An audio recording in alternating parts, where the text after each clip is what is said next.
Xyloth Prime's crystalline spires glittered under the light of 3 moons, their facets reflecting the anxious faces of the Galactic Council members as they hurried into the Grand Chamber. The emergency meeting had been called with unprecedented haste, leaving no time for the usual pomp and ceremony.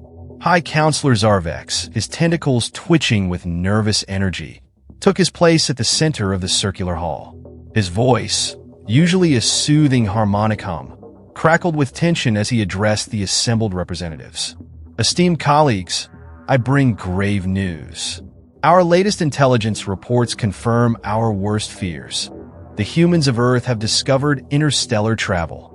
A collective gasp echoed through the chamber, followed by a cacophony of worried murmurs and exclamations. Impossible, shouted Grekthor, the Thoraxian ambassador, his exoskeleton rattling with disbelief. They were barely exploring their own solar system just a few cycles ago. Zarvex raised a tentacle for silence. I'm afraid it's true, Grekthor.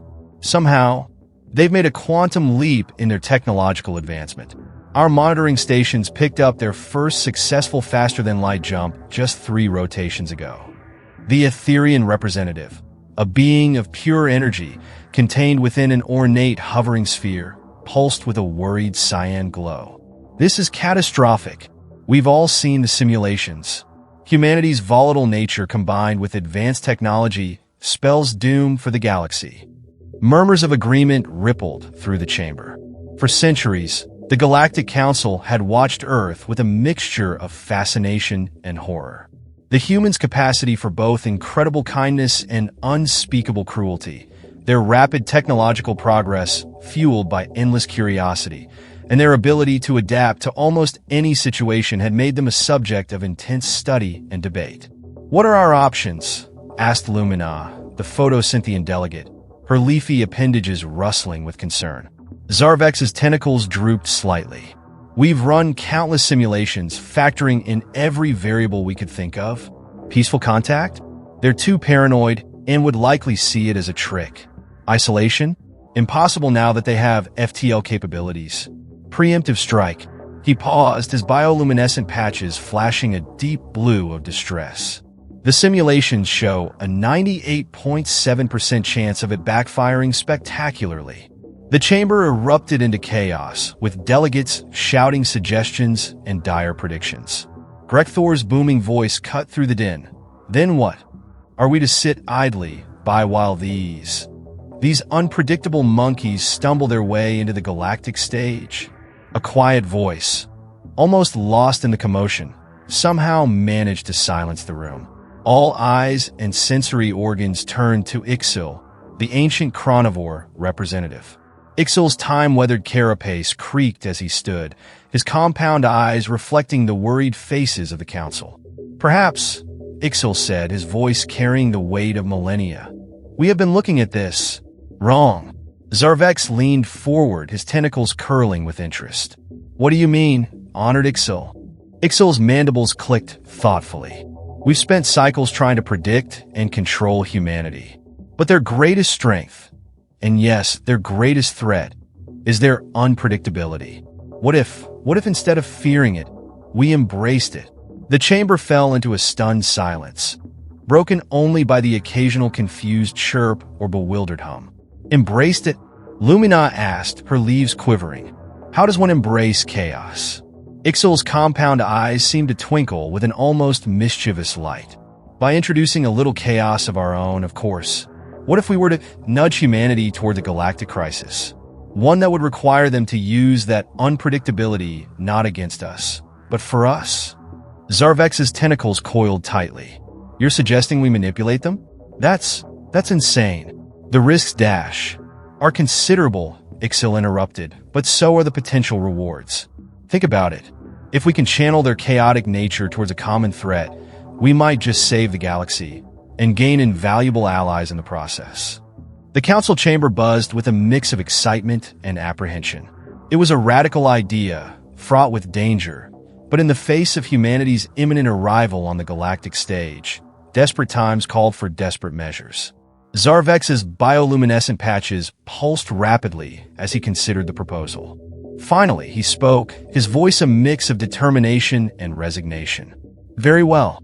Let us put it to a vote. All in favor of operation? He paused, his tentacles swirling as he searched for the right word. Unpredictable. As hands, tentacles, and various appendages raised across the chamber, none of the council members could shake the feeling that they were about to unleash something beyond their control. Little did they know just how right they were, and how woefully unprepared they were for what was to come. The vast emptiness of space shimmered as the Earth's first interstellar vessel, the ESS Curiosity, dropped out of FTL. Captain Arya Blackwood stood on the bridge, her dark eyes scanning the unfamiliar star system with a mix of wonder and wariness. "Status report," she barked, her voice steady despite the adrenaline coursing through her veins. Lieutenant Zane Okafor's fingers danced across his console. "All systems nominal, Captain. We've successfully jumped to the coordinates provided by that mysterious transmission." Arya's jaw clenched. Just weeks after humanity's first successful FTL test, a garbled message had reached Earth, containing what appeared to be a distress signal and coordinates to this very location. The global debate had been fierce. Was it a trap? A hoax? Or a genuine cry for help? In the end, curiosity won out, as it always did with humans. "Any signs of the source?" Arya asked, her eyes never leaving the view screen. Communications Officer Yuki Tanaka shook her head, her brow furrowed. "Negative, Captain. No transmissions detected. But there's something out there." As if on cue, a massive shape began to materialize before them. The bridge crew gasped collectively as an enormous space station shimmered into view, its architecture unlike anything they'd ever seen. "Holy shit!" exclaimed Chief Engineer Dmitry Volkov, his thick accent punctuating each word. "That thing's bigger than the moon." Arya leaned forward, her heart racing. "Life signs?" Zane's voice wavered as he responded. "Inconclusive, Captain. Our sensors can't penetrate the station's outer hull. But there's an open docking bay, big enough for the Curiosity." A tense silence fell over the bridge. Arya could feel the weight of the moment pressing down on her. Whatever decision she made here could change the course of human history. "Your orders, Captain?" Yuki asked softly, voicing the question on everyone's mind. Arya took a deep breath. "We came all this way for answers. Let's get them. Mr. Okafor, take us in, slowly. At the first sign of trouble, we bail. Clear?" A chorus of "Aye, Captain," echoed through the bridge as the Curiosity began its approach. As they neared the cavernous docking bay, strange symbols flickered to life along the station's hull. Yuki's console lit up like a Christmas tree. "Captain, we're receiving a transmission. It's in English." Before Arya could respond, a booming voice filled the bridge, its tone a bizarre mix of mechanical precision and organic warmth. "Welcome, children of Earth. Your arrival marks the beginning of a new era for your species and for the galaxy at large." The crew exchanged bewildered glances. This was not what they had expected. The voice continued. "We are the Guardians, creators of the trials. For millennia, we have tested emerging species, preparing them for the great galactic community. And now, IT is humanity's turn." Arya's mind raced. Trials? Guardians? Great galactic community? It was almost too much to process. But one thing was clear. They were being manipulated. "I don't like being jerked around," Arya growled, her eyes narrowing. "Who are you really? And what do you want from us?" There was a pause, as if the entity on the other end was surprised by her directness. When it spoke again, there was a hint of amusement. "Fascinating. Most species respond with awe or fear. But suspicion and defiance? Truly, you are unique humans. Very well. Let us dispense with the grandiose facade." The voice changed, becoming more normal, yet still undeniably alien. "We are representatives of the Galactic Council, and you, humans, are a problem we're trying to solve." Arya's hand instinctively moved to where her sidearm would be if she were in uniform. "A problem? Is that a threat?" A chuckle resonated through the speakers. "Not at all, Captain Blackwood. Quite the opposite, in fact. You see, humanity's unpredictability makes you both a potential catastrophe and our greatest hope. The docking bay before them suddenly illuminated, revealing row upon row of sleek, alien vessels. These ships, the voice explained, belong to some of the most aggressive, expansionist species in the galaxy. Species that would love nothing more than to conquer or destroy your Earth. We've borrowed them for this little experiment. Aria's mind whirled with the implications. What experiment? Simple. We're going to simulate an invasion of Earth. Your job is to stop it, use these ships, figure out their technology, and defend your home. If you succeed, you prove your worth to the galactic community. If you fail, well, let's not consider that option. The bridge erupted into a cacophony of protests and questions. Aria raised her hand, silencing her crew. Her voice was steel when she spoke. And if we refuse to play your game? Another chuckle. Oh, Captain, you misunderstand. The game has already begun. Even as we speak, the real owners of these ships are discovering their fleets are missing. Who do you think they'll blame? How long before they turn their eyes to Earth? Aria felt a chill run down her spine. They were trapped, forced into a cosmic chess game they never asked to play. But as she looked at her crew, the best and brightest Earth had to offer, she saw not defeat, but determination. A slow, dangerous smile spread across Aria's face. All right, Guardians, you want unpredictable? We'll give you unpredictable. Crew, prepare for boarding action. Let's show these aliens why you should never back a human into a corner. As the Curiosity maneuvered into the docking bay, none of them could have imagined the chaos they were about to unleash upon the galaxy. The Galactic Council thought they were clever, manipulating humanity into becoming their weapon. They were about to learn just how dangerous that weapon could be. The stolen alien fleet hung in high Earth orbit, a motley array of ships that looked like they'd been plucked from a dozen different sci-fi universes. At the center of this bizarre armada floated the ESS Curiosity, now serving as the impromptu command center for humanity's most audacious plan yet.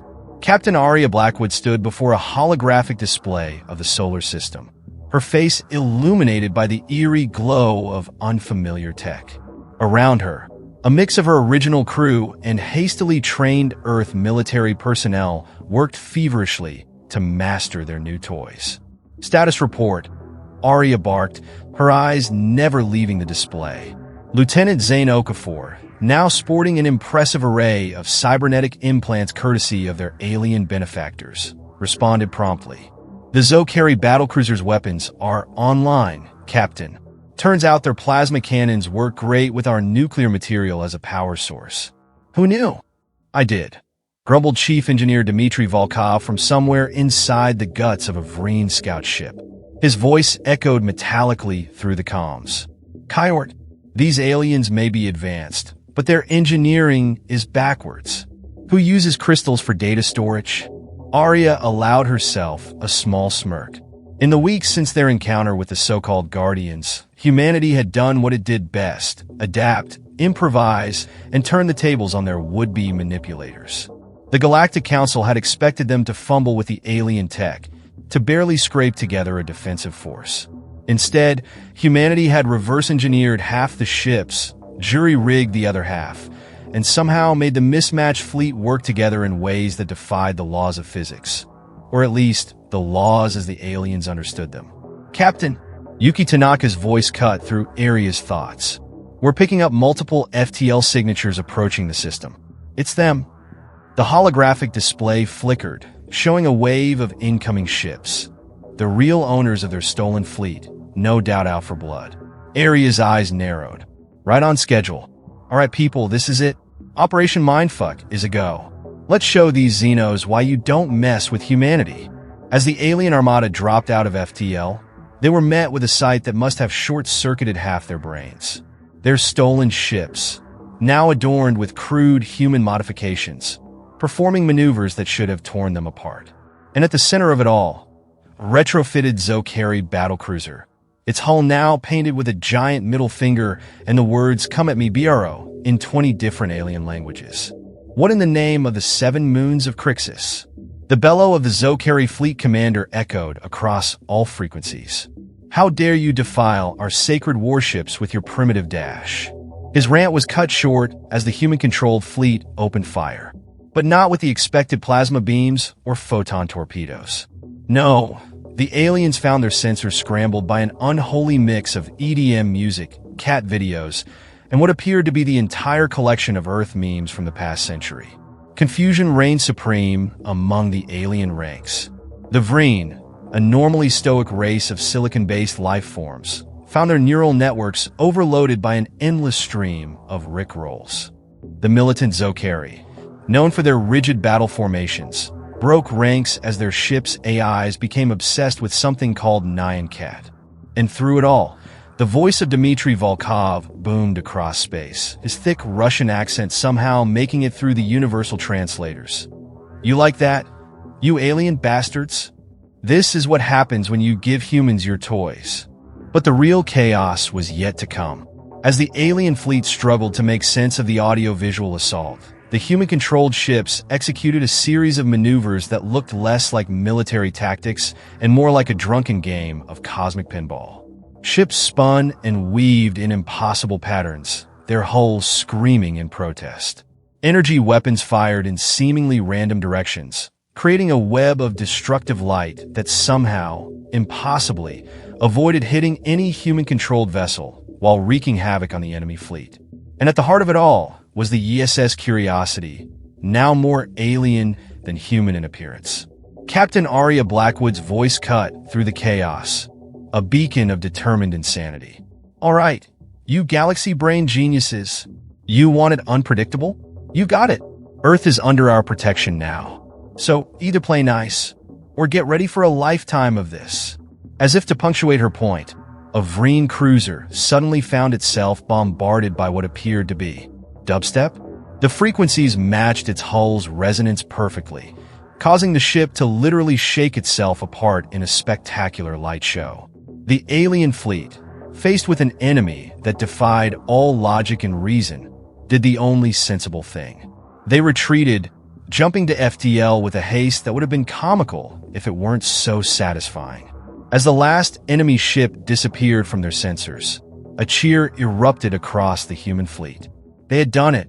They had faced the galaxy's finest and sent them packing with nothing but stolen ships, jerry-rigged weapons, and pure, unfiltered human chaos.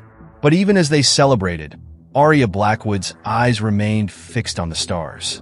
This was only the beginning. The Galactic Council, the Guardians, whoever they really were, they had unleashed something they couldn't hope to control. Humanity was coming for the stars, and God help anyone who stood in their way. All right, people, Arya's voice cut through the celebrations. Pat yourselves on the back later.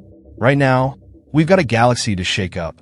Plot a course for the coordinates of that space station. It's time we had a chat with our so-called benefactors. As the mismatched fleet aligned for FTL jump, one thing was certain. The galaxy would never be the same again. The vast expanse of Xyloth Prime's crystalline grand chamber, once a bastion of order and decorum, now more closely resembled a war room in the throes of panic. Holograms flickered chaotically, displaying the aftermath of humanity's impossible victory against some of the galaxy's most formidable fleets. High Counselor Zervex's tentacles were tied in knots, literally, as he tried to make sense of the reports flooding in. This cannot be. They were supposed to barely survive, not turn the entire sector into a cosmic circus. Greg Thor, the Thoraxian ambassador, was busy molting in distress, his shed exoskeleton littering the floor.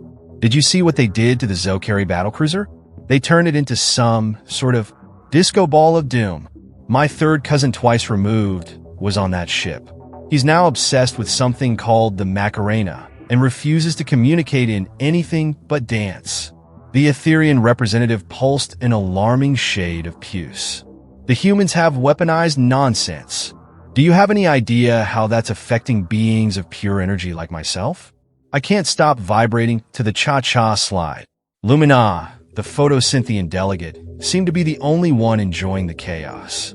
Her leaves were rustling with barely contained laughter. Oh, come now, it's not that bad. I find this heavy metal quite invigorating. Makes photosynthesis a real trip. Zarvex slammed a tentacle on the central podium. Enough! This is a disaster. Operation Unpredictable was supposed to channel human chaos, not unleash it across the galaxy. We need to contain this before Dash. His words were cut short as every screen in the chamber suddenly flickered to life, displaying a single image, a crude drawing of a human hand with a middle finger extended. A voice, dripping with sarcasm and amusement, filled the chamber. Knock knock, galaxy brains. Guess who? The color drained from Zarvex's bioluminescent patches. I'm impossible. How did they breach our security? This chamber is supposed to be undetectable. Captain Arya Blackwood's face appeared on the screens, her grin sharp enough to cut diamonds. Oh, it was until we recalibrated the Vreen's quantum entanglement communicators using a mix of string theory and cat memes. You'd be amazed what you can do with the right combination of advanced tech and absurdist humor. The chamber erupted into chaos.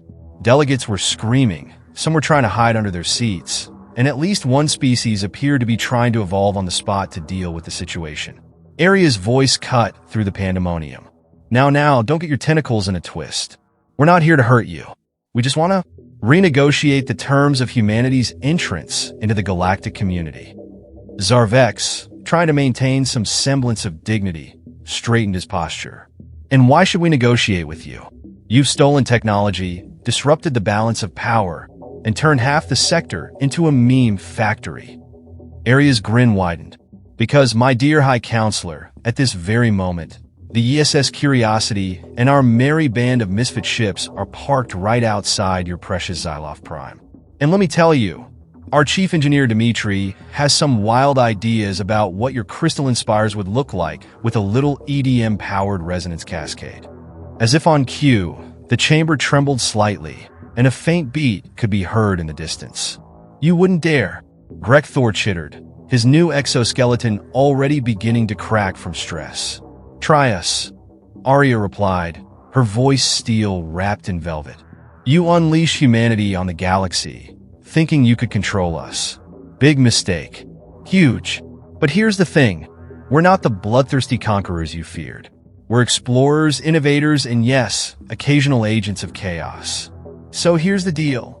What followed was the most unorthodox diplomatic negotiation in galactic history. Demands were made, concessions were given, and at one point, a dance-off was suggested to settle a particularly thorny point about trade routes. Hours later, as the dust settled and the base finally stopped thumping, a new order had been established. Humanity would join the Galactic Council, not as subjects or pawns, but as full partners. Their unique brand of chaos would be directed towards solving problems that had stumped other species for millennia. As the delegates filed out of the chamber, still dazed by what had transpired, Ixil the Chronivore remained behind, his ancient eyes twinkling with amusement as he approached Zarvex. Well, old friend, Ixil clicked, his mandibles forming what passed for a smile among his kind. It seems your Operation Unpredictable was a success, just not in the way you imagined. Zarvex's tentacles drooped with exhaustion. A success? The humans have turned everything upside down. Nothing will ever be the same. Ixil's compound eyes seemed to twinkle even brighter. Exactly. And isn't that precisely what this stagnant galaxy needed? As Zarvex pondered those words, somewhere in the vastness of space, the ESS Curiosity and its ragtag fleet were already setting course for their next adventure. Captain Arya Blackwood stood on the bridge, watching the stars streak by. Where to next, Captain? Lieutenant Zane asked, his cybernetic implants humming softly. Arya's grin was equal parts excitement and mischief. Everywhere, Zane. We got a whole galaxy to explore, problems to solve, and a little chaos to spread. After all, someone's got to keep these aliens on their toes. As the ship jumped to FTL, one thing was certain. The age of predictability in the galaxy was over. The era of human chaos had just begun. The Grand Galactic Summit on Nexus Station was unlike any gathering the cosmos had ever witnessed. Representatives from every corner of the galaxy had assembled in the massive zero-gravity chamber, a sea of diverse life forms floating in a carefully orchestrated dance of diplomacy and barely contained excitement. At the center of it all, a holographic representation of Earth slowly rotated, surrounded by the mismatched fleet that had become the stuff of legend. Captain Arya Blackwood stood on a floating platform, flanked by her crew and a hodgepodge of alien allies they'd picked up along the way. High Counselor Zervex's tentacles were uncharacteristically still as he addressed the assembly. Esteemed colleagues, honored guests, and humans, we stand at the dawn of a new era. An era that none of us could have predicted, even in our wildest simulations. A ripple of laughter, and in some cases, nervous twitching, spread through the crowd. Zarvex continued, his bioluminescent patches pulsing with a mix of emotions. When we initiated Operation Unpredictable, we sought to harness humanity's chaos for our own ends. Instead, we unleashed a force that has transformed our galaxy in ways we're still struggling to comprehend. Arya stepped forward, her grin a perfect blend of confidence and mischief. Oh, come on, Zarvex. It hasn't been that bad. Sure, we turned the Rigelian trade routes into an intergalactic water slide. But you have to admit, commerce has never been more exciting. From somewhere in the crowd, a voice that sounded suspiciously like Dimitri shouted. And don't forget the Andromeda karaoke contest. Who knew Zaytans had such pipes? Zarvex's tentacles twitched in what might have been amusement. Yes, well, the point is humanity has proven itself to be far more than a potential threat. You've become a catalyst for change, a source of innovation, and yes, occasional headaches for our more traditional members. Greg Thor, sporting a new exoskeleton adorned with Earth memes, chittered excitedly. But the parties! By the cosmic egg, the parties! Arya raised her hands, calling for quiet. Look, we get it. We're not the easiest species to deal with.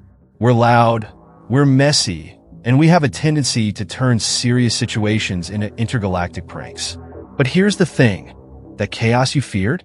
It's exactly what the galaxy needed. She gestured to the assembled crowd. In the past year, we've solved problems that have stumped you for centuries. The Vex Paradox? Turns out all it needed was an application of quantum entanglement and a well-timed your mom joke. The eternal conflict between the Pyrovians and Cryosians? Yuki chimed in, resolved with an ice bucket challenge and a hot pepper eating contest. They're now co-hosting the galaxy's most popular cooking show. Zane, his cybernetic implants now bedazzled with glitter, added, and let's not forget how we accidentally cured the Zokaries' genetic stagnation by introducing them to breakdancing. Their evolutionary leaps are literally off the charts. Arya's expression turned serious for a moment. The point is, the galaxy was stagnating. You were all so caught up in your ancient traditions and careful diplomacy that you'd forgotten how to adapt, to evolve. Sometimes, you need a little chaos to shake things up. The chamber fell silent, every being present contemplating her words. Finally, Ixil the Chronivore spoke, his ancient voice carrying across the chamber. She's right, you know. I've watched civilizations rise and fall across eons. Those that survive, that thrive, are the ones that embrace change, that dare to be unpredictable. Zarvex's tentacles curled thoughtfully. Perhaps we were not so wrong in our initial assessment.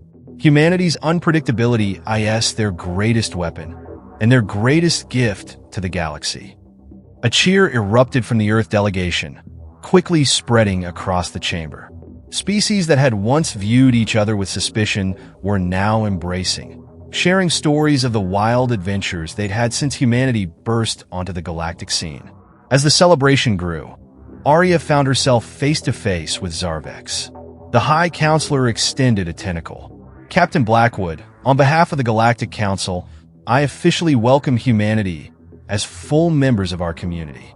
Your seat on the council awaits, if you think you can handle the responsibility.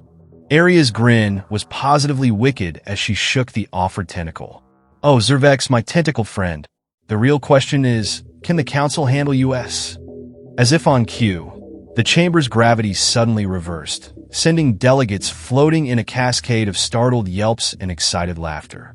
Somewhere, Dimitri's voice could be heard shouting, "Surprise anti-gravity party!" Amid the chaos, Arya caught Ixil's eye. The ancient chronivore gave her what she could have sworn was a wink. In that moment, as species that had been separated by light years and millennia of misunderstanding came together in a zero-gravity dance of joy and newfound friendship.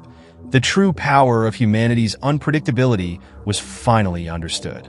It wasn't a weapon to be feared, but a catalyst for growth, for change, for life itself. The galaxy would never be the same. And as Captain Arya Blackwood watched her crew mingle with beings from across the cosmos, trading jokes and dance moves and wild ideas, she knew that the greatest adventure was just beginning. "All right, you cosmic party animals," she shouted, her voice carrying across the chamber. "Let's show this galaxy how to really celebrate." DJ Dimitri dropped that intergalactic beat. As the music started and the party kicked into high gear, one thing was certain: the age of predictability was over. The era of beautiful, chaotic, human unpredictability had just begun. And the galaxy? The galaxy was all in for the ride.